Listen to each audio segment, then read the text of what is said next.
Hi everyone, I'm Kristin Saylor. I'm the Director of Formation at Grace Cathedral, and today I'd just like to take a moment and reflect with you about these very interesting times that we're living in. In the past month or so, our society has ricocheted back and forth from despair to hope and back again so many times in our national political life, and when it comes to the pandemic, in this ever-evolving and very confusing news cycle about variants and vaccines and reopening. And it's understandable that many of us feel like we have whiplash and don't know where to put our feet down on solid ground. 2021 at Grace Cathedral is the year of healing, and I can't think of a more timely theme for times such as these, because there is so much that we need healing for and from. But it's really hard to heal if we don't first know where we are, if we don't first make an honest assessment of what's going on and what we're dealing with. And this kind of healing is a process that requires both corporate truth-telling about where we have failed to act with love as a society, and individual reckoning with our own brokenness. There's a lot of work to do, and it can be overwhelming.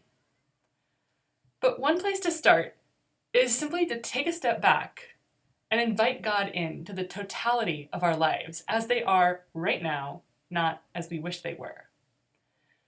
To invite God into the glorious messiness with everything on the table so that we might see clearly where we are and what we're dealing with. Things we've been avoiding, connections we couldn't make because we were too panicked or too zeroed in on some detail.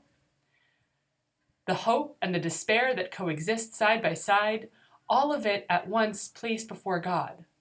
What happens when we allow God in to all of our lives? And there's a prayer that I love for times such as these when this kind of inner work is called for, written by Brother Roger, the founder of the Taizé community in France. He was a humble visionary who managed to build truly inclusive and ecumenical community in the chaos of post-World War II Europe. And throughout it all, he managed to maintain an open sense of wonder at the beauty of life, even in incredibly difficult times. I'd like to share his prayer with you in the hopes that it might inspire us to open our hearts to the divine possibility of healing that surrounds us.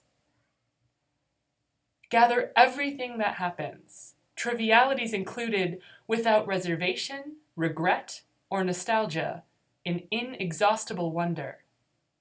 Set out, forward, one step at a time, from doubt toward faith, not worrying about the impossible ahead. Light fire, even with the thorns that tear you. Amen.